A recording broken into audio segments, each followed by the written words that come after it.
மகத்தானவன் மனிதானே மகத்தானவன் மனிதானே மகத்தான. நண்பர்கள் அனைவருக்கும் வணக்கம். பதிவுக்கு போகிறதுக்கு முன்னாடி இது வரைக்கும் நம்ம சேனல் சப்ஸ்கிரைப் பண்ணலைன்னா சப்ஸ்கிரைப் பண்ணி சப்போர்ட் பண்ணுங்க. 5 மாநில தேர்தல் முடிஞ்சு தேர்தல் பிந்திய கருத்து கணிப்பு அப்படின்னு சொல்லி ஒவ்வொரு நிறுவனமும் அவங்கவுங்க இஷ்டத்துக்கு விட்டுட்டு இருக்காங்க. எல்லாம் நீங்க கவனிச்சிருக்கலாம். ஆனால் மற்ற 4 மாநிலத்திலே கூட ஒரு அளவுக்கு நம்ம ஜட்ஜ் பண்ண முடியுது. ஆனால் தமிழகத்தில் மட்டும்தான் எதுவுமே நம்மளால ஜட்ஜ் பண்ண முடியலன்ற அளவுக்கு. ஏன்னா கிட்டத்தட்ட ஒரு 10 நிறுவனம் தேர்தல் பிந்திய கருத்து கணிப்பு விட்டுருக்காங்கன்னா, ஒரு 6 நிறுவனம் வந்து திமுக வெற்றி பெறும் அப்படின்னு சொல்லியிருக்காங்க. ஒரு 4 நிறுவனம் வந்து இந்த மாதிரி அதிமுக வரும் அப்படின்னு சொல்லியிருக்காங்க. விஜய் அவர்கள் ஒரு நிறுவனம் வருதுன்னு நிறைய சொல்லியிருக்காங்க. ஆனா இன்னொரு விஷயம், நாம் தமிழர் பத்தி எதுவுமே இங்க யாருமே பேசல. வருவாங்களா வரலையாங்கிறத பத்தி எதுவுமே பேசல.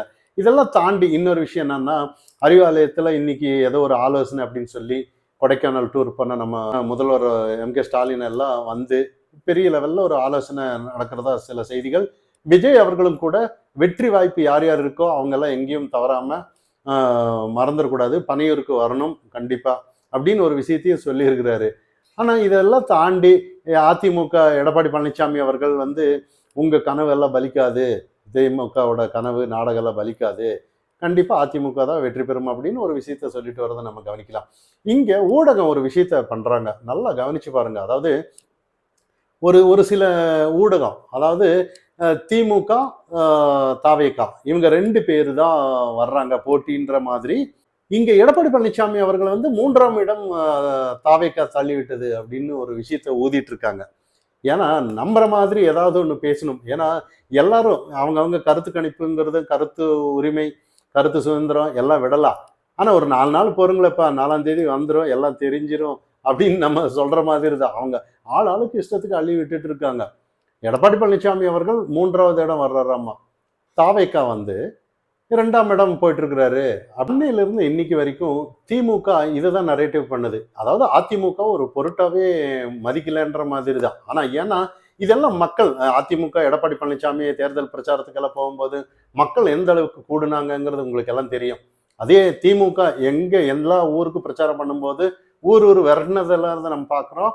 இதே ஏதாவது பிரச்சார கூட்டம்னு சொன்னாலும் அங்கெல்லாம் அரை மணி நேரம் மேல யாருமே உட்கார முடியலன்ட்டு எல்லாம் ஓடினதெல்லாம் நீங்க கவனிச்சிருக்கலாம். விஜய் அவர்கள் வந்து இன்னைக்கு வந்து ஏதோ ஊடகம் வந்து ஏதோ அவங்களுக்கு வந்து ஏதோ அள்ளி விடுறாங்களா என்னன்னு தெரில, மிகைப்படுத்தி சொல்லணும்னு ஏதாவது ஒரு கமிட்மெண்ட் இருக்கா இல்லைன்னு தெரில.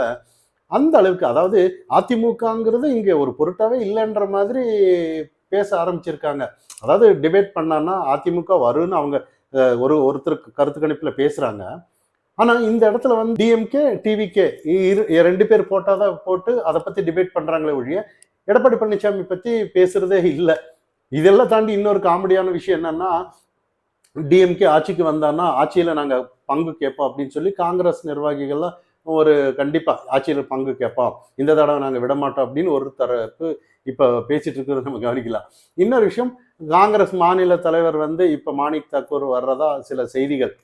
நிறைய விஷயங்கள் இன்னைக்கு வந்து 2026 தேர்தல் ரிசல்ட் வந்ததுக்கு அப்புறம் உண்மையிலேயே மிகப்பெரிய ஒரு மாற்றம் கண்டிப்பா வரும். ஏன்னா ஒரு இதுக்கு முன்னாடி அண்ணாமலை அவர்கள் எல்லாம் நிறைய விஷயத்த சொல்லிட்டு இருந்தாரு. நிறைய யங்ஸ்டர்ஸ் எல்லாம் கண்டிப்பா வரணும். ஏன்னா யங்ஸ்டர்ஸ் வந்து அரசியலுக்கு வர நம்ம எவ்வளவு முயற்சி செஞ்சாலும் அவங்கள வர வைக்க முடியல அப்படின்னு ஒரு கருத்து சொல்லிட்டு இருப்பாரு.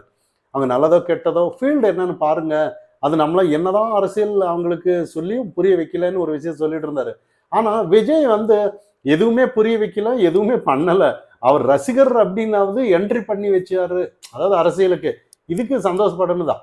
அதுக்கப்புறம் யார் நல்லவங்க கெட்டவங்க போக போக அவங்க கத்துக்குப்பாங்கன்னு தான் நம்ம பார்க்கணும். ஏன்னா இங்க நிரந்தர நண்பனும் இல்லை, நிரந்தர எதிரியும் இல்லை அப்படிங்கிற ஒரு நம்ம அந்த அரசியல் தான் இங்க நடந்துட்டு இருக்கு இந்த தமிழகத்துல. அப்போ ஒருத்தர் நல்லா இல்லைன்னா கட்சி தாவி போறதெல்லாம் நம்ம பார்க்கலாம்.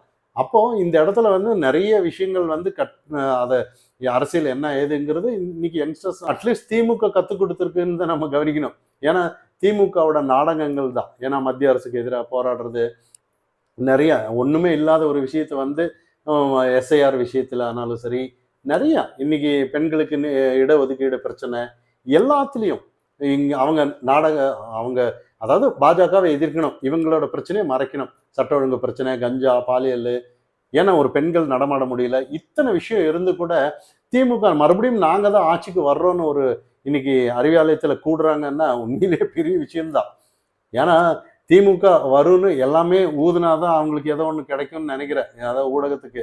ஏன்னா இன்னைக்கு அட்லீஸ்ட் நிறைய உளவுத்துறை ரிப்போர்ட் எல்லாம் நிறைய போயிருக்கு, திமுகவில் இருக்கிறவங்க எல்லாம் ஏதோ மாற்று கட்சிக்கு போவாங்கன்ற மாதிரி சில செய்திகள். ஏன்னா நிறைய திமுக மூத்த நிர்வாகிகள், அதாவது அவங்க எல்லாம் ஏதாவது ஒரு அவங்களோட வாரிசு தான் வருவாங்க. இல்லைன்னா இப்போ அதிமுகவில் இருக்கிறவங்க திடீர்னு திமுகவுக்கு போயிட்டேன்னா, அப்போ கட்சியில தொண்டர்கள் எல்லாம் அவ்வளோ நாள் உழைச்சவங்க எல்லாம் திடீர்னு தாவே சாரி ஏடிஎம்கேல வந்தவருக்கு பொறுப்பு கொடுத்து அங்க அத்தனை காலம் ஏடிஎம்கே எதிர்த்து அங்க கோஷம் போட்டவனுக்கு வந்து எப்படி நினைச்சு பாருங்க, திடீர்னு அதிமுகவில் இருந்து ஒருத்தருக்கு வந்து திமுகவில் பதவி கொடுத்து அங்க அவங்க அண்டர்ல வேலை செய்ய சொன்னா செய்வாங்களா? அந்த மாதிரி தான் நடந்துட்டு இருக்கு. அதனால வந்து நிறைய இன்னொன்று அரசியல் அவங்களோட வாரிசுகள் இதெல்லாம் அப்போ கட்சி தொண்டர்கள் தொண்டராகவே இருக்கணுமா அப்படின்னு நிறைய திமுக தொண்டர்கள் எல்லாம் அங்கங்க பிடிவாதம் பிடிச்சி சண்டை போடுறதெல்லாம் நம்ம பார்க்கலாம். இதை தாண்டி திருமாவளவன் அவர்கள் எல்லாம் நிறைய பட்டியலின மக்கள் நிறைய குரல் கொடுக்குற அப்படி இப்படின்னு சொல்லி தான் கட்சியே மெயின். ஆனால் இன்னைக்கு பார்த்தோம்னா எதுவுமே இல்லை, திமுகவுக்கு முட்டு கொடுக்கறதுக்காக தான். ஏன்னா இப்போ வந்து நிறைய டிவிகேக்கு வந்து நிறைய ஓட்டு வந்து போயிருக்கிறதா நிறைய உளவுத்துறை ரிப்போர்ட் எல்லாம் டிஎம்கேக்கு சொன்னதா நிறைய செய்திகள் வந்துட்டு இருக்கு. அதனால வந்து அடுத்தது வந்து விசிகா எல்லாம் வர்றதுக்கு வாய்ப்பு இல்லை, நிறைய பிரேமலதா விஜயகாந்த் அவர்கள்லாம் வர்றதுக்கு வாய்ப்பே இல்லை அப்படின்னு நிறைய செய்திகள் வந்துட்டு இருக்கு. ஏன்னா ஏதாவது ஒரு பதவி கொடுக்குறாங்க அப்படின்னு சொல்லிட்டு இத்தனை காலம் டிஎம்கே எதிர்த்துட்டு காங்கிரஸ் தான் எதிரி, டிஎம்கே எதிரி அப்படின்னு சொல்லி விஜயகாந்த் சொல்லிட்டு இருப்பாரு. இப்போ திடீர்னு பிரேமலதா அவர்கள் வந்து கட்சி தாவி போய் ஒரு பதவி ஒரு ராஜ்யசபா சீட்டுக்காக கட்சியை அடமானம் வைக்கிறது எந்த விதத்தில் நாயனு மக்கள் கொஞ்சம் கூட புரிஞ்சிக்காம இருப்பாங்களா? அப்போ இதெல்லாம் தாண்டி இதுக்கு முன்னாடி வைகோ அவர்கள், மக்கள் நீதி மையம் கமலஹாசன் அவர்கள், இவங்க எல்லாம் கட்சியெல்லாம் என்ன ஆனது அப்படின்னு எல்லாருக்கும் தெரியும். இப்போ தேமுதிக விஜயகாந்த் அவர்களும் கட்சி வருங்காலத்தில் வந்து அது திமுகவா மாறும், மதிமுக மாதிரி. கமலஹாசன் எப்படி நாங்கள் வெளியிலிருந்து ஆதரவு கொடுப்போம் அப்படின்னு சொல்லிட்டு, ஏன்னா நீ கொடுக்கறதா இருந்தான்னா நீங்கள் கொடுக்கறதா இருந்தான்னா அவங்க கட்சியில தான் நீங்கள் போட்டியிடணும், இல்லைன்னா முடியாது, திமுகவில் தான். நிறைய இப்போ வந்து இதெல்லாம் பார்க்கும்போது தமிழக தேர்தல் வந்து உண்மையிலேயே 2026 அப்புறம் வந்து வேற விதமாக மாறும் தான்.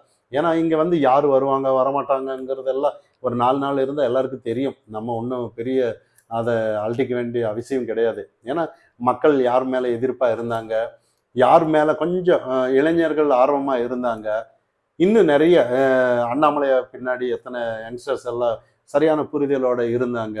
நிறைய விஷயங்கள் திமுக எந்த அளவுக்கு காசு கொடுத்ததெல்லாம் நம்ம கவனிச்சோம். எல்லாருமே காசு கொடுக்காதவங்க இங்கே யாருமே இல்லை, எல்லாமே காசு கொடுத்துருக்காங்க. எல்லாம் தேர்தல் ஆணையம் தங்களோட கடமையை கரெக்டாக செஞ்சுருக்காங்களான்னு பார்த்தோன்னா அதுவும் இல்லை. ஏன்னா இன்னும் பெட்டராக செஞ்சுருக்கணும்னு தான் நம்ம கவனிக்கணும்.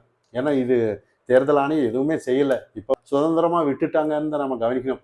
இன்னொரு விஷயம், மத்திய பாஜக ஆனாலும் சரி சென்ட்ரல் ஆனாலும் அவங்க எல்லாம் வந்து உண்மையிலேயே மற்ற மாநிலத்துக்கு கொடுக்குற முக்கியத்துவம் கூட வந்து தமிழகத்துக்கு கொடுக்கல, எல்லாம் சுதந்திரமாக விட்டுட்டாங்கிறது நம்மளோட கருத்து. இல்லைன்னா இந்த அளவுக்கு பணம் கொடுக்கறதெல்லாம் எங்கேயும் நடக்காது, அந்த அளவுக்கு பணம் கொடுத்துருக்காங்க. ஏன்னா பணம் கொடுத்தவங்க எல்லாம் நாளைக்கு வந்தால் என்ன மக்களுக்கு நல்லது செய்யவா வருவாங்க, மறுபடியும் ஏதாவது ஒன்று கொள்ளையடிக்க தான் வருவாங்கன்னு நம்ம இதுக்கு முன்னாடியே பேசியிருக்கோம். இதெல்லாம் தாண்டி பொறுத்து இருந்து நம்ம பார்ப்போம்.